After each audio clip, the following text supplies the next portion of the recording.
Pakistan Peoples party نے فیصلہ کیا تھا کہ پی ڈی ایم سے دوبارہ بات چیت کرنے کے لیے یا نون لیگ سے بات چیت کرنے سے پہلے ہم لوگ اپنے سی سی کا اجلاس سے کریں گے، اس کے بعد فیصلہ ہوگا. وہ اجلاس کیوں ملتوی ہو گیا؟ پتہ نہیں کیوں ملتوی ہو گیا، لیکن یہ سب چیزیں مؤخر ہوتی چلی جائیں گی نا. کم نے وہ نہیں ہے، مطلب ایک دوسرے پہ اعتماد کا رشتہ نہیں ہے. بات یہ ہے کہ معاہدہ تو یہی تھا نا، بات تو سچی کرنی چاہیے. معاہدہ تو یہی تھا نا کہ پیپلز پارٹی کا آدمی ہوگا. بالکل ایسا ہی ہے، ٹھیک ہے نا. اور یہ ابھی میرے ذہن میں آیا، اس وقت نہیں آ رہا تھا کہ یہ بلوچستان کی پارٹیوں نے، دونوں پارٹیوں نے کیوں ووٹ دیے، اس لیے کہ معاہدہ یہ تھا نا پیپلز پارٹی کو دیا جائے گا. یہ انہیں نہیں پتا تھا کہ بیپ کے ووٹ بھی مل جائیں گے. اس پہ تو اعتزاز احسن صاحب نے بھی اعتراض کیا ہے، مصطفیٰ نماز کھوکھر نے بھی اعتراض کیا ہے، اور لوگوں نے بھی کیا ہے. وہ تو خود ان کے اپنے لوگ بھی کر رہے ہیں پیپلز پارٹی کو. ٹھیک ہے، ٹھیک. تو یہ ٹسل جو ہے یہ ختم ہوتی نظر آتی نہیں ہے. ترین صاحب کے ساتھ بھی ٹسل ہے کوئی؟ ان کا مسئلہ کیا ہے جہانگیر ترین صاحب کا؟ اصل میں حکومت کے ساتھ کیا مسئلہ یہ ہے کہ جو بہادر شاہ ظفر کے استاد تھے نا، جنہیں غالب پہ ترجیح دی جاتی تھی، اسد اللہ خان غالب پہ، استاد ذوق ابراہیم ذوق، ان سے کہا بہادر شاہ ظفر نے کہ یہ سوچ کے دکھ ہوتا، کلک ہوتا ہے کہ میرے بعد تم دوسروں کی تعریف کرو گے. اس نے کہا جہاں بنا، وہ بڑا زباندان تھا، وہ تو غالب کی وجہ سے لوگ اس کی مذمت کرتے ہیں. وہ خود بھی بڑا عظیم شاعر تھا، وہ غالب جیسا تو کوئی نہیں ہو سکتا. اس نے کہا جہاں بنا تالابیں خیمے سے پہلے گر جایا کرتی ہیں. مطلب آپ نہیں ہوں گے تو ہم کیا، ہمیں کون پوچھے گا. ٹھیک ہے، ہمارا آپ سے تعلق ہے. پھر اپنے شاگرد محمد حسین آزاد سے، جو اردو کے پہلے عظیم نثر نگار ہیں، وہ تو غالب ہی ہیں، عظیم نثر نگار بھی پہلے غالب ہی ہیں. ان سے انہوں نے کہا کہ روزانہ شاید آدھا گھنٹہ کا 1 گھنٹہ بادشاہ کے لیے دعا کرتا ہوں. وہ بہت تسبیح بہت کرتے تھے. اچھا. وہ سامنے کمار رہتا تھا، ایک دن اس نے کہہ دیا تو روز اس کے لیے دعا کرتے تھے. کہتے کبھی بھولا نہیں ہوئے. انہوں نے نہیں بتایا دنیا کو، محمد حسین آزاد نے لکھا ان کی وفات کے بعد. وہ چھوٹا سا گھر تھا، گلی میں پھرتے رہتے تھے، تسبیح پڑھتے رہتے تھے، واک بھی کرتے تسبیح. ایک فقرہ کہا تھا اس نے، یہ لوگ کسی کے نہیں ہوتے. بادشاہ جب بن جاتا ہے نا، وہ کسی کا نہیں ہوتا. بادشاہوں نے بیٹوں کو قتل کیا ہے، بادشاہوں نے بھائیوں کو قتل کیا. یہاں تو اتنی صفاقی کی نوبت اس طرح کی نہیں ہے. بات یہ ہے کہ وہ کل، آج بھی وہ وہی ایگزیکٹلی وہی جہانگیر ترین ہے جو وہ کل تھا. آج کیوں اتنا برا ہو گیا پھر؟ کل تک نہ تھی پسند گستاخی فرشتہ ہماری جناب میں. تو بات یہ ہے کہ وہ ناراضی ہے، صاف نظر آتا ہے. بھائی 80 ملے ہیں، بعض لوگ کہتے ہیں 90، بعض کہتے ہیں 80. تو اس میں سے 9 ملوں کا جو فرانسے آڈٹ ہوگا تو 3 جہانگیر ترین کے ہیں. اب کاروبار میں تھوڑی بہت اونچ نیچ تو ہر پاکستانی بزنس مین تقریباً ہر، بہت ریئر متقی لوگ ہیں جو نہیں، کوئی قوانین ہی ناقص ہیں ٹیکس کے. اگر وہ بہت سے پہلو ہیں، یہ تو پیچیدہ بحث ہے. اچھا 50% اکانومی کالی ہے.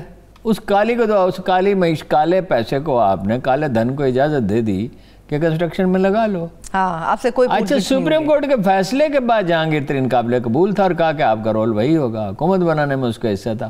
خود انہوں نے انٹرویو دیا بعد میں، کئی لوگوں کو کہا کہ مجھے بڑا قلق ہے جہانگیر ترین کا، لیکن بہرحال ہم انصاف کرنا چاہتے ہیں. تو ترین صاحب نے ضمانت تو کرا لی، بیٹر نے بھی کرا لی.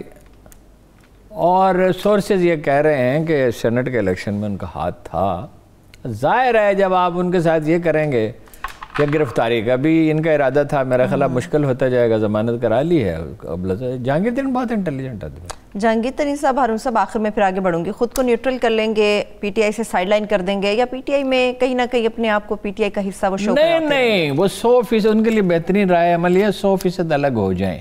اچھا. لیکن وہ بڑا مشکل ہوتا ہے اپنے جذبہ انتقام پہ قابو رکھنا. لیکن وہ ان سے بات کرے، رابطہ بھی تھا، میسج بھی بھیجتے رہے، کرتے رہے. تو وہ خان صاحب ومزیکل ہے نا، جس طرح ایک لہر آئی، پھر ارد گرد لوگ ہیں نا. اس وقت کہا جاتا ہے کہ اسد عمر گروپ پریویل کر گیا ہے. دیکھو نا حفیظ شیخ کو فرق، چلیے صحیح فرق ہے، فرض کر لیتے ہیں ہماری رائے نہ درست ہو سکتی. اس طرح بھی ہوتا ہے کبھی کہ ٹی وی کی میں ایک آدمی نے کہا، ایک وزیر نے دوسرے وزیر کے بارے میں کہتا ہے وہ وزیر نہیں رہے، اس کو کرونا ہوا ہے. وہ سینیٹر بنانے کے لیے اتنا زور لگا رہے تھے.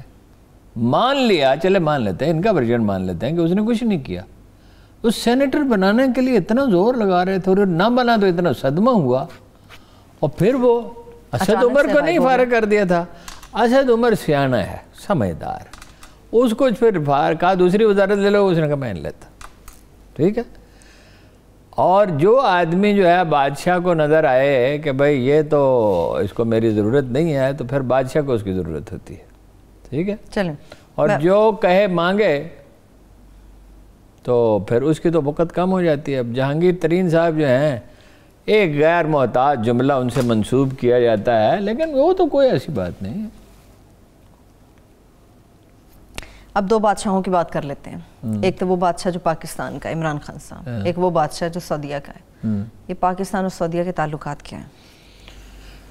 وہ وہیں سے میسیج آیا تھا کہ بادشاہ کرنے، جب پچھلے 2 ہفتے میں سعودی عرب اور پاکستان کے تعلقات میں بہت بڑی پیش رفت ہو چکی ہے، بہت بڑی، جس کی بعض چیزوں کا پتہ چل رہا ہے، بعد کا نہیں پتہ چل رہا۔ یعنی جو سعودی سفیر ہے المالکی، اسلام آباد کی وہ پاکستان کی مارکیٹنگ کر رہا ہے، بیوٹیفل اسلام آباد، اسلام آباد آلویز بیوٹیفل۔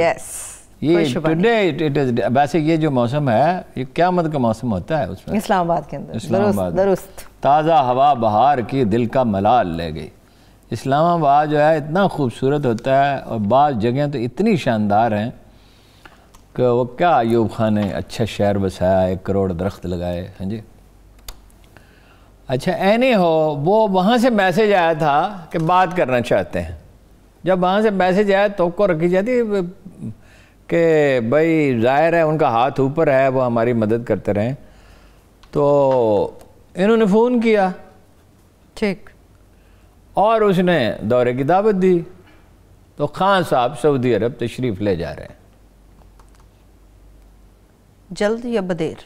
یہ تو مجھے نہیں پتا، جلد یا بہرحال جائیں گے، یہ یقینی ہے، ٹھیک، اور انویسٹمنٹ بھی وہ کریں گے۔ کس وجہ سے؟ ہوا کیا ہے، چین داخل ہو گیا ایران میں، $300 بلین جیب میں ڈال کے، تو ادھر ترکی کے ساتھ مخاصمت ختم کر رہے ہیں، ایران سے خطرہ ہے۔ میں آپ کو ایک ایسی خبر دیتا ہوں، مجھے نہیں پتا وہ کب صحیح ہوگی، یعنی اس میں اسسمنٹ کا عنصر زیادہ ہے اور معلومات کا اتنا نہیں ہے، لیکن بہرحال مجھے اس پہ یقین پورا ہے، مجھے اس پہ بالکل اتنا ہی یقین ہے جتنا 15 برس تک اکیلے مجھے یقین تھا کہ عمران خان وزیر اعظم بنے گا، یا اسے تھا یا مجھے تھا۔ تو پھر یہ شیئر کر لیں ہارون صاحب یہ خبر، ایران الٹیمیٹلی امریکہ کے ساتھ جائے گا، ایران امریکہ کے ساتھ جائے گا۔ ابھی تو کچھ برس اس میں گزریں گے، لیکن اس وقت عرب ممالک اس سے خطرہ محسوس کر رہے ہیں۔ یہ 1200 برس کا بلکہ 1400 برس کا تصادم ہے۔ دیکھیے ایران میں ایک طبقہ ہمیشہ ایسا محسوس، یہ ایک دوسرے سے نفرت بہت کرتے تھے، اور یہ عربوں کو اتنا حقیر اور گھٹیا سمجھتے تھے، سوسمار کھانے والے۔ وہ بادشاہ نے ایک جشن منایا، جناب رسالت مآب کی آمد سے کچھ عرصہ پہلے کا ذکر ہے، عربی ادب پہ سب سے اچھی جو کتاب ہے عرب کلچر پہ، بلوغ العرب، اس میں اس کی تفصیل ہے کہ اس نے کہا کہ ساری قومیں عرب کوئی ہے، عرب کوئی ہے، تو انہوں نے کہا عرب کچھ بزنس مین آئے ہوئے ہیں، تاجر، تو ان کو بلا لیں۔ اچھا، تو اس نے کہا یہ رومی بڑے مکان بناتے ہیں شاندار، اور چینی جو ہیں یہ ریشم بناتے ہیں، اور یہ بناتے ہیں، فلاں قوم یہ کرتی ہے، تم کیا کرتے ہو؟ تمہیں تو دنیا کو کوئی کام آتا ہی نہیں ہے۔ اچھا، تو وہ پھر وہ کہتا ہے کہ بادشاہ ہم صاحبان مہر و وفا ہیں، ہم اپنا قول وعدہ پورا کرتے ہیں۔ پھر فصاحت میں تو ان کو کوئی ثانی نہیں تھا، اور ایک 7 آدمی تھے، وہ 7 آدمی نے گفتگو کی، وہ سارے عربی بڑے فصیح ہوتے تھے، سارے عرب ادیب اور شاعر ہوتے تھے اکثر۔ تو ایک نے کہا کہ میں جنگ کا دروازہ نہیں کھٹکھٹاتا، لیکن اگر جنگ میرا دروازہ کھٹکھٹائے تو میں اس کے قلب میں اترتا ہوں اور اس سے خون کی بارش کا مطالبہ کرتا ہوں۔ ہاں جی۔ اور ایک نے کہا کہ بادشاہ حسن ظن ایک بھنور ہے اور بدگمانی ایک تحفظ ہے۔ وہ بڑے بڑے خوبصورت فکر ہیں۔ تو وہ ان کو حقیر سمجھتے تھے. اچھا یہ ان خطبات کو تو چھوڑے نا, وہ حقیر سمجھ, سوسمار کھانے والے. اچھا اس کے مزار پہ یہ جتنی توقیر شہنشاہ ایران کے دور میں تھی, آج بھی علماء کی حکومت ہے, آج بھی اتنی توقیر ہے فردوسی کی. اس کے مزار پہ لے جایا جاتا ہے. اس کے ساتھ غزالی کا مزار ہے. فردوسی اور غزالی کا کیا مقابلہ ہے؟ غزالی تو امام ہے. امام مسلمانوں کی پوری تاریخ میں 20 آدمی ہیں, 25 30 40 جن کو امام کہا گیا. ٹھیک ہے نا. غزالی کو تو سبھی نے امام کہا پورے زمانے نے. غزالی کے مزار پہ لے نہیں جاتے, پتہ ہی نہیں ہوتا اکثر کو. اب کچھ سنا ٹھیک کیا. فردوسی جو ہے وہ اس نے جو شاہ نامہ لکھا, اس میں لکھا سوسمار کھانے والے عرب, گو کھانے والے. ہاں جی, یہ پرانا ایک نفرت کا رشتہ ہے. ہمیشہ اتنا شدید تھا, آج بھی اتنا شدید ہے.